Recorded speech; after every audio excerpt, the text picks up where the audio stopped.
Hello folks, I'm Billy Pennell. Thanks for joining me for another of my favourite musical moments.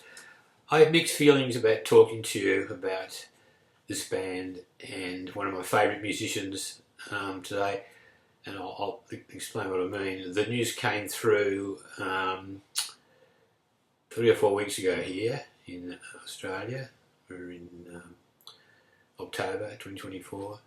That belatedly, finally, the MC5, one of the great American rock bands of all time, are now in the Rock and Roll Hall of Fame. And they were great because they played basic rock and roll band. They predated other American bands like the Ramones and the New York Dolls and Rage Against the Machine. And they had a left-wing ideology that predated what was picked up by the English punk band, by the Sex Pistols and the Clash and other bands like that. And one of their two guitar players, I'll explain first, they're a five-piece band. They met at high school. They lived in the suburbs of Detroit. And there's bass, guitar, drums, and two exciting guitar players, Wayne Kramer and Fred Sonic Smith. And their influences were freeform jazz musicians, Albert Ayler, James Blood Ulmer and Sonny Sharrock, great freeform jazz guitar players. Early or later recordings of John Coltrane, and Sun Ra. So they're their influence in a young, well, late teens, early 20s rock band. They only got to record 3 albums before circumstances caused the band to break up.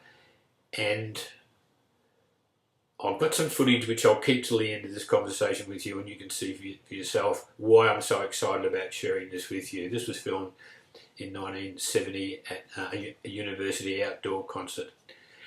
And the interplay between the musicians, particularly the guitar players, you'll see Fred Smith on the right-hand side of your screen and Wayne Kramer on the left-hand side. And it's like Wayne Kramer is possessed. He plays the guitar slung over his neck, he cradles it, he dances with it. It's just the most extraordinary footage of this great band. And the irony of them being acknowledged now in the Rock and Roll Hall of Fame is that none of the members of this lineup of the band are alive today.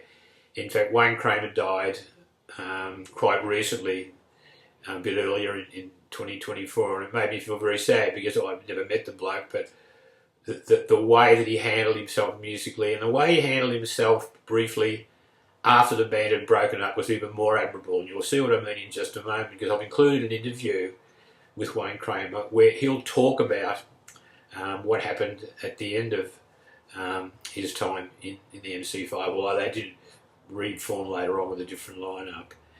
And it's a story of salvation. It's a story of lots of ways about self-belief, and it's also a story about how if you try real hard and you're in a position to do something like he did, and a musician called Billy Bragg, an English musician who Wayne Kramer had met in the US. And it's interesting that they met when Billy Bragg said to Wayne Kramer, didn't the Clash write a song about you, about slamming cell doors? And Wayne said, yeah. So they met and they talked about stuff, and they formed an alliance which you'll be aware of in just a few moments. So as I say, I've looked forward so much to sharing the music of the MC5 with you, and to share Wayne Kramer's story and his music.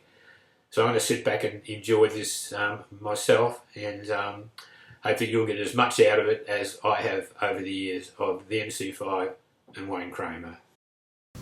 For 30 years, I've been angry about having been sent to federal prison. I did a prison term as a young man, and I never got over what happened to me and why that happened to me. And then I watched for 30 years as more people got sent to prison, and more people And today there are over 2 million Americans under lock and key. It's a crime against humanity.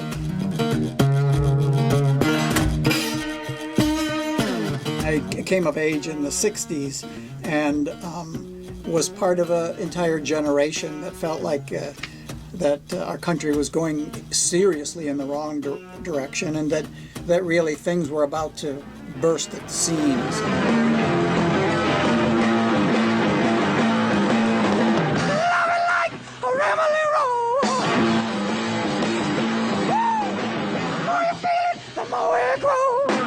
We called the band the MC5. Our band was a good way to express our dissatisfaction, our anger, our frustration, and to help others express those feelings.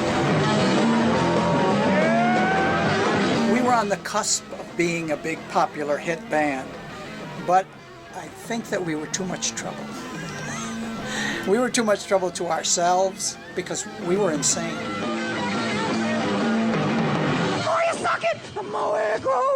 We were arrested, we were indicted, we had the FBI all up our ass. And ultimately, I didn't survive the arc of the MC5, and I found the wonderful pain-killing properties of Jack Daniels and heroin, of alcoholism and drug addiction.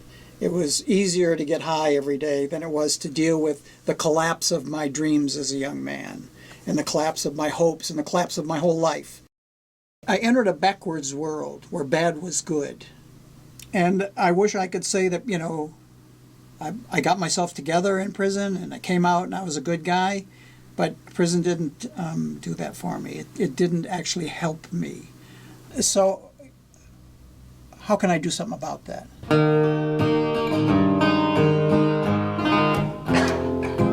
I ran into a partner of mine, a man named Billy Bragg, a wonderful British singer-songwriter. And he was telling me about a nonprofit he had formed in England based on a Clash song called Jail Guitar Doors. He asked me, did I ever hear the song? And I said, yeah, I know the song. It's about me. When I went to prison, he said, wait a minute. Oh, no, you're right. He had forgotten. And so he told me what he discovered is that there are people that use music as rehabilitation in prisons in England, but they have no guitars. And a guy asked him if he could get him some guitars to work with the prisoners. And the more we talked about this, the more it seemed to me that although I'm skeptical of the calling idea, I should do this in America. That I have one foot in music and I have one foot in prison still. And I still identify with people that are locked up. And so maybe I'm uniquely positioned to make some kind of positive difference.